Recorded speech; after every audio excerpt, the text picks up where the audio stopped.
Greetings, friends. We meet to discuss a very interesting topic, the mark of the beast. This topic becomes even more interesting given the developments around us in terms of technology. With the COVID crisis also, everybody is talking about the end of time, the world fast approaching the final day of the earth. Now, given that scenario, many people are worried about whether they will be forced to worship the beast and how they will be forced to worship the beast. Many people think of the advancement in technology, where technology pundits are talking about implanting a microchip in the bodies of people so that they may carry their identity wherever they go. Wherever they are, they can also do financial transactions because of the enabling chip that is implanted in their bodies. Now, so many people have said that this microchip is the mark of the beast.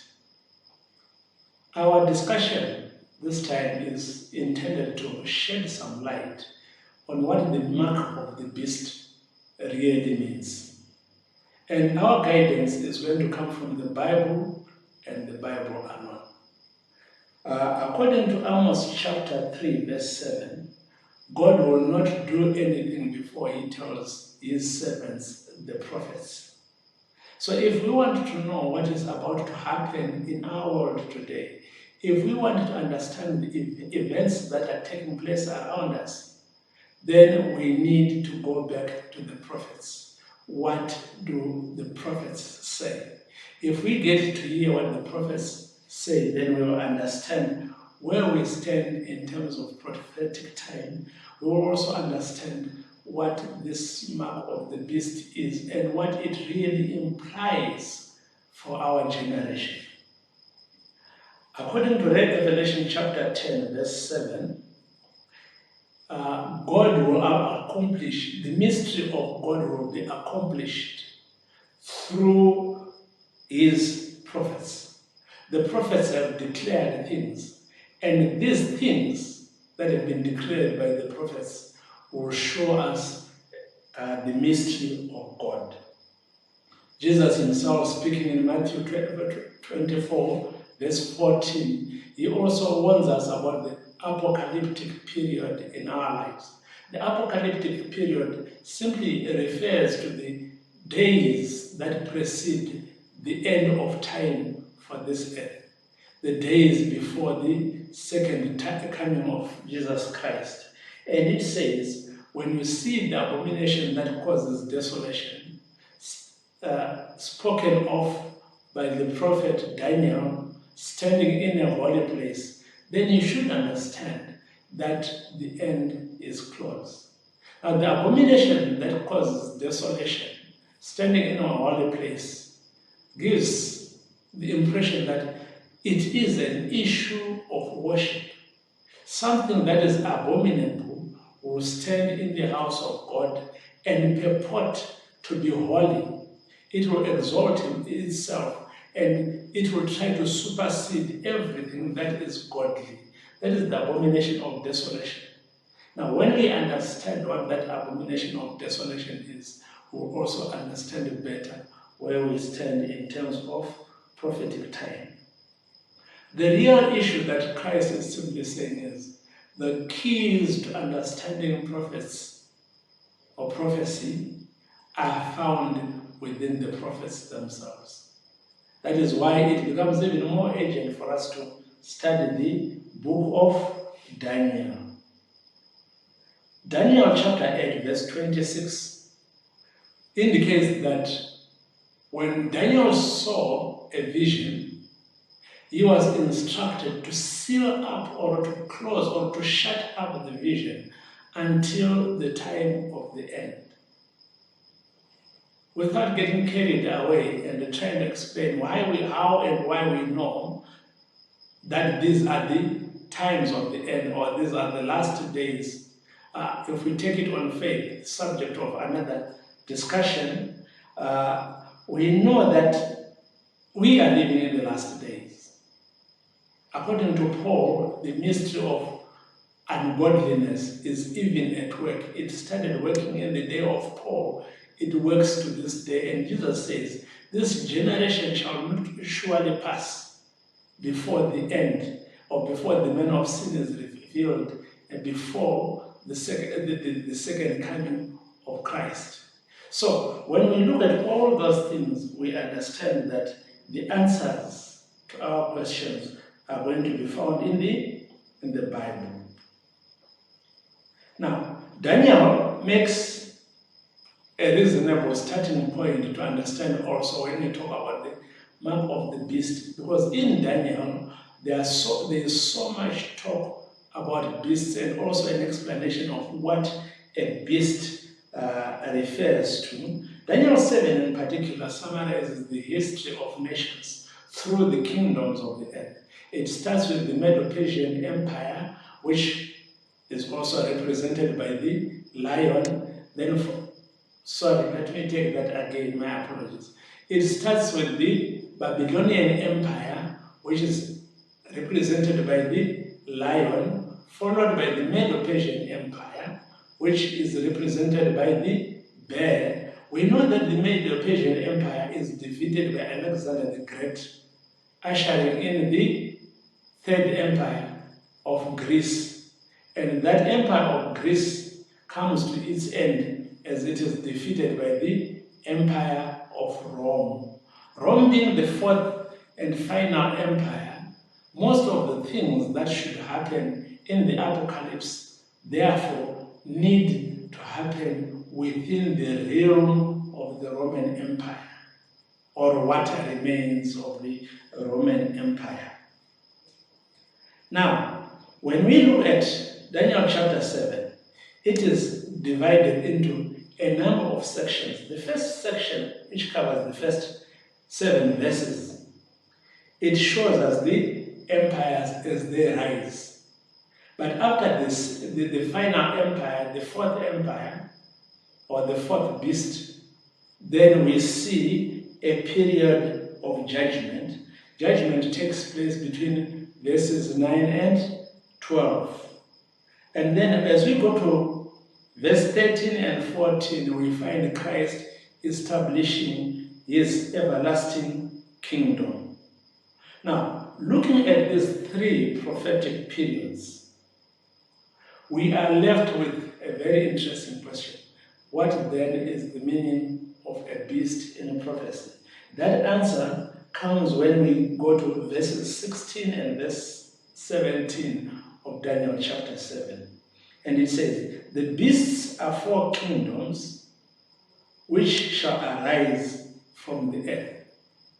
Verse 19 takes a very deliberate interest on the 4th beast. And Daniel says he wanted to understand what this 4th beast was. What we know from the description of Daniel, it is a unique beast. The first one was a lion. We are familiar with lions. Perhaps we are also familiar with bears and leopards. But the 4th one, even Daniel himself could not tell what kind of animal it was. But we know that it is also a kingdom. What we know, this kingdom is not only unique, it is also awesome and fearsome. It crashes, it tramples to the ground, it breaks with its teeth. So nobody can stand against this kingdom. So kingdom after kingdom, one rises and another one surpasses it. And yet that kingdom which surpasses one is also surpassed by another.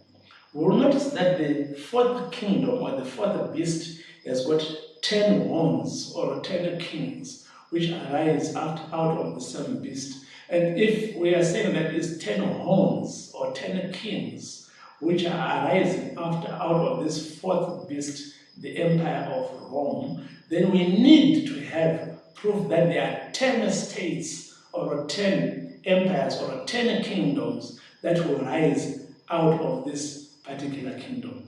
And it is true that the kingdom of Rome, when it came to an end, it was divided into 10 tribes or 10 states. And these 10 states will be the Vandals, the Heruli, the Lombards, the Franks, the Suevi, the Anglo-Saxons, the Visigoths, the Alemanni, and the Ostrogoths, and Burgundians. So these 10 kingdoms of Europe become the 10 horns that are talked about by the prophet Daniel. Now, it is so evident that a beast then should represent a kingdom or a ruling power. So when we go to Daniel, we already understand that the beast that is talked about in Revelation chapter 13 is an earthly power, an earthly government. There are other characteristics that we will look at when we go to the beast in Revelation. But for now, let's look at the idea of the mark. The mark represents a seal or a sign. We can go to Revelation chapter 5 and we will see a book that has got 7 seals. What are the 7 seals doing here? They are keeping the book sealed so that it cannot be opened. When you seal something, you are trying to make it tamper-proof. Okay? You are marking it in such a way that if it is tampered with, you can easily tell that it has been tampered with. In Revelation chapter 5, there is nobody who is able to unseal or to open or to break the seals of this book. It needs somebody with authority. Seals are known in the Bible and in history to be stamps, perhaps, which show that a king has done something. Universities, up to now, have got their own seals. So if you get a certificate from the university, it will have the seal of that university, a mark, a symbol that represents authenticity, a mark, a symbol that represents authority. All right. Having said that, we also go to Revelation chapter 7, talking about the seals. And we realize that in Revelation chapter 7, 144,000 people are sealed or marked. All right? When these people are marked, they are marked unto salvation because they are sealed with the seal of God. Yes, God also has his own seal. So, of the 12 tribes of Israel, each tribe has got 12 people, 12,000 people who are sealed. Put them together, they may be 144,000. Verse 3 of chapter 7, Revelation chapter 7, is very interesting, and as it points out that these people are sealed in their foreheads, not on their foreheads, in their foreheads, which means that the seal of God is going to be found in the frontal lobe of the human brain. Forehead. Fore means front, right? That's the frontal lobe. And that is the seat of thinking. That is the seat of reason. That is the seat of action. So when God seals his people and the seal is placed in their forehead, it means that their manner of thinking, their conduct, everything that they do is going to be according to the dictates of the commandment of God. The standard that is going to be used is simply the commandments of God. Revelation chapter 9 verse 4, also talks about a seal, and in a more ominous or in a more scary manner. And it says, all those who do not have the mark of God will be destroyed. Now, friends, if you do not have the mark of God, it automatically means that you have the mark of the beast. I'm sure it's clear. If you do not have the mark of God, then you have the mark of the beast. Where do we find the mark of God? In the forehead of the people. Isaiah says, in those days, no man shall teach his brother the fear of the Lord, because the law of the Lord shall be written in their inward parts. Now, when it is written in your inward parts, it means you are marked by God. We also find the issue of marking clearly explained in the book of Exodus. When the children of Israel were in Egypt and God wanted them to be freed, the last curse that was inflicted on Pharaoh and Egypt was the death of the firstborn sons, the firstborn of every living organism. Now, how did Israel get saved? They had to mark their doorsteps with blood. And that blood became a sign, became a mark. It became a symbol unto salvation. So when the Passover started, it simply pointed to the issue that those who are marked of God indeed will be marked unto salvation. Now, having understood that, let's combine the two ideas. The beast, a kingdom, right? A power, an authority. The mark, a sign. Now, whoever puts his mark on a person indicates that they have authority over that person. You see, sometimes we do not even realize how marked we are. When we go to college, we get student numbers. And you are recognized by that student number. You are asked to reference your student number. That's a mark.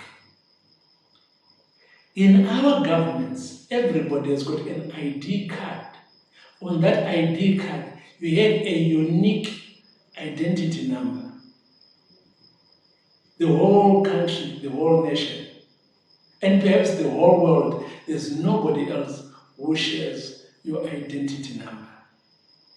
You have a name and an ID number.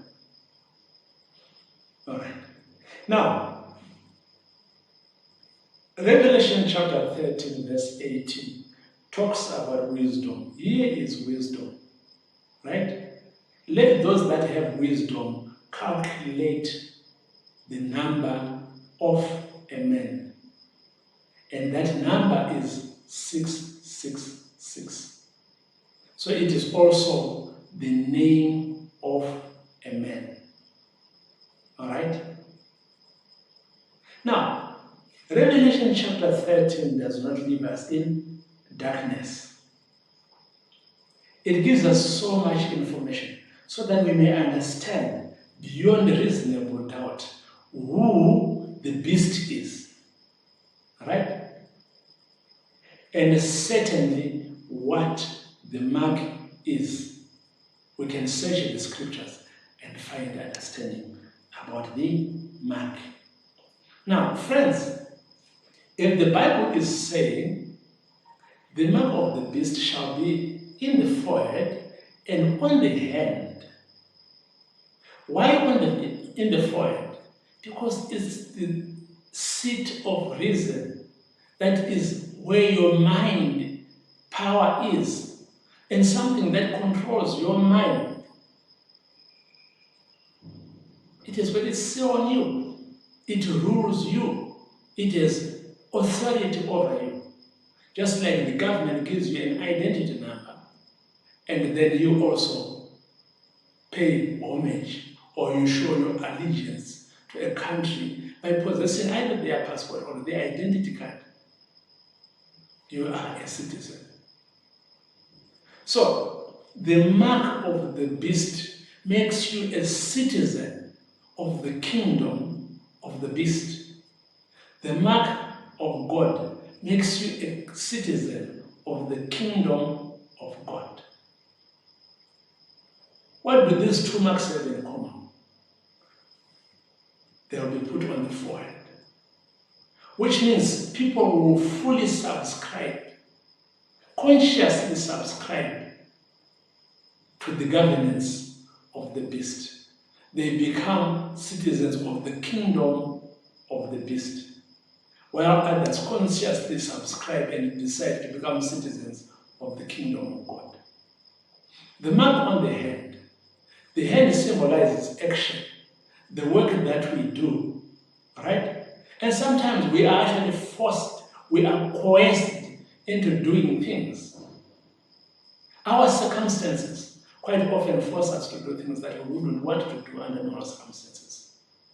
And for that reason, if we are compromised because of circumstances, then we will receive the mark not on the head, in the head, in the forehead, but on the hand. So, where does the microchip come into all this? Very simple, very straightforward. Governments have been known to mark their citizens. In fact, if you go to Genesis, you'll find that the first person to be marked was Cain. After he was kicked from the Garden of Eden, God put a mark on him so that nobody would harm Cain. That would be Genesis chapter 4, verse 15.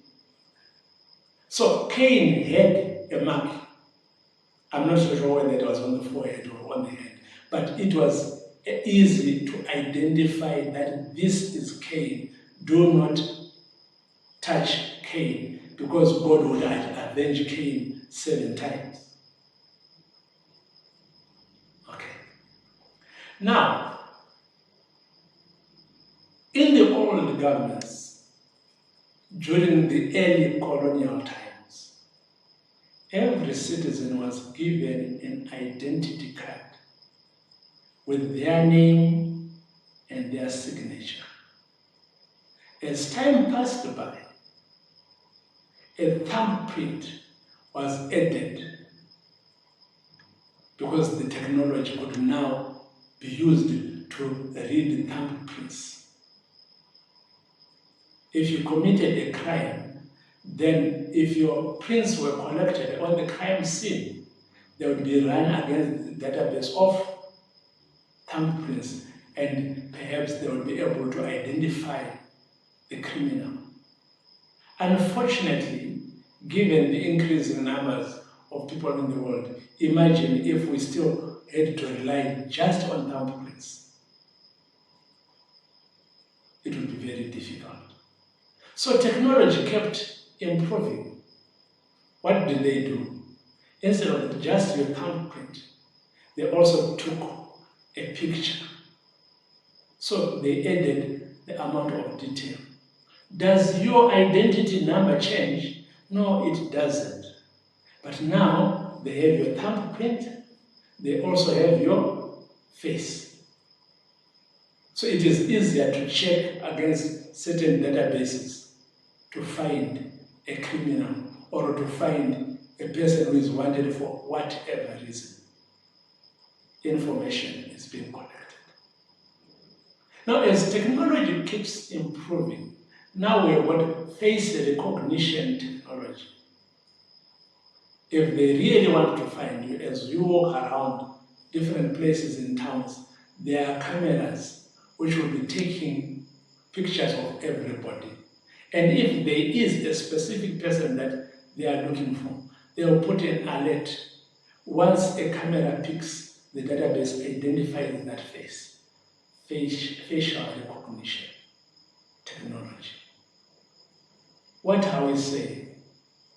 Governments have been from time to time improving the technology that they have to record their citizens. Unfortunately, in our world, it gets worse. Even as we stand wherever we are so easy to track. Why? Because the majority of us have got a cell phone. And that cell phone, as long as it is on the network, we can tell where you are. Scary, but true. Every computer has got its own IP address, just like a cell phone. Once it gets onto the internet, we can tell where that computer is. Technology has become so pervasive that every aspect of our lives can literally be controlled. As time progresses, we have devices in our homes, computers, smart TVs, which can also be used to collect information about the users. The internet is full of tracking software. Whatever you do, they can tell your behavior on the internet, your consumption patterns, what you favor to view. We are being tracked left, right, and center. What does this all mean? The government's surveillance is increasing on a daily basis. The microchip that may be implanted in humans is part of that surveillance system to keep track of the citizens of a country. You will be able to do transactions just by presenting yourself because all your information is contained on the microchip. I keep touching my hand. I don't know whether it will be on the hand. But the basic point is, on that microchip, all your information will be there. You go to the bank systems will read the microchip that is implanted on you. You go to the hospital systems will read information from the microchip. Wherever you go to school, you go to the shop, you don't need to carry money anymore because all your banking information is also contained on the implant. So wherever you go, whatever transaction you do, it will be so easy to track you down. Technology is supposed to make things easier. But unfortunately, the third parties, the same technology can also be abused. If they can follow your every transaction, it means even your worship patterns are also freely available to them. So if you do not conform to a certain standard, it is very easy to track you and find you, unfortunately. Does that make the microchip the mark of the beast? Most definitely no. Because the Bible says the mark of the beast shall be found on the forehead.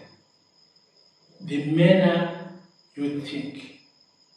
God will not destroy people because of the microchip that is implanted in their bodies. No, sir. But God will destroy people because of their sinful ways, because they have refused the mark of God. So it is definitely not a microchip that is going to be planted on our bodies. God, in His wisdom, made it very clear that the mark of the beast is about worship.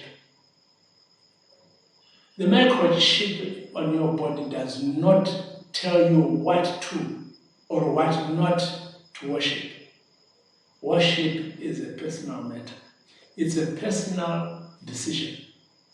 So you decide to worship God or not to worship God. To receive the mark of God or to receive the mark of the beast.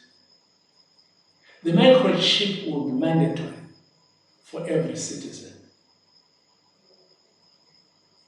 Now suppose a certain law pertaining worship is passed. For example, if the government was to say, everybody now worships on Sunday. You don't worship on any other day. And you are being checked. When you go to church on Saturday, if you're an Adventist, you are in trouble. If you are a Muslim, you go to worship on Friday, you are in trouble. Why? Because they can track you. The chip can become a tracker, but the tracker is not in your mind. That is your decision. To go to hell or to paradise is a decision that you make as an individual, not because of an implant.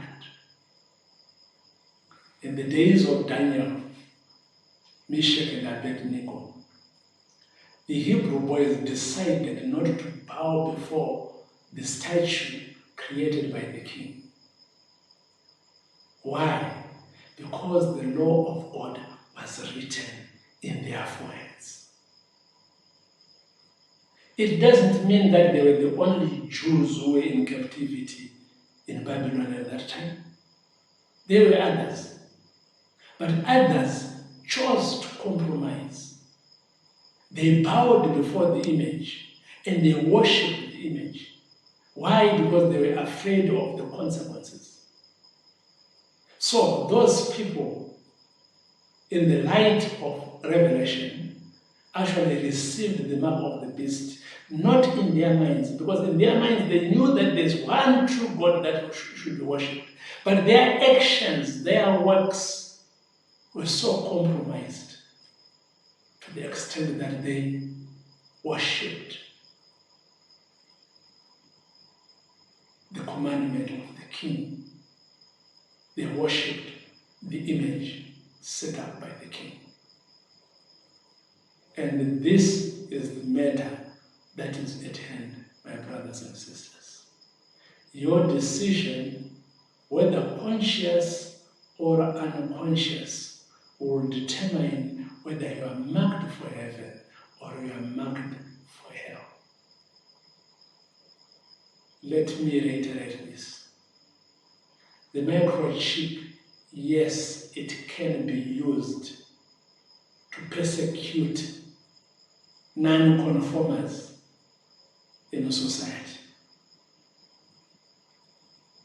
But it is just a tool.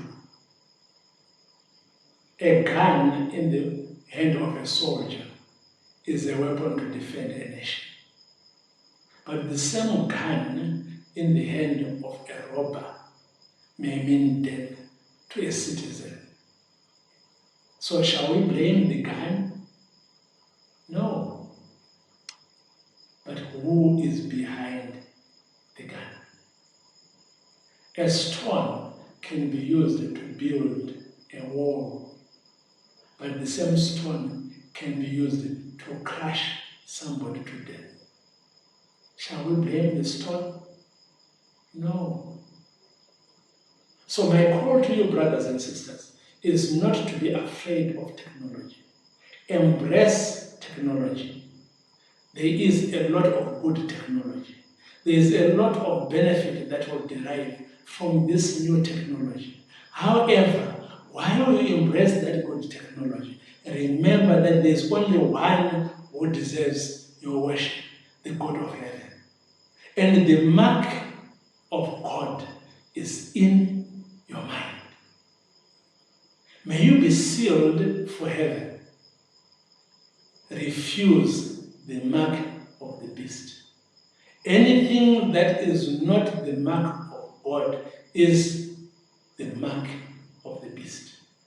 This is about worship. If they have means to force you to worship, remember, you need to dare to be a Daniel. You need to dare to be a Meshach, an Abednego. Because if you don't do that, unfortunately, doomsday is real. Paradise is lost unto you. And you are not going to lose paradise because of your microchip, but because of your decision. Who shall you worship? Worship being a personal matter. Joshua says, choose you this day. If God be God, worship God. If the devil be your God, then by all means, go and worship him. But every work shall be judged, whether it is good or bad. And when judgment comes, those who are sealed unto salvation will glorify Christ as they walk into paradise. May God bless you.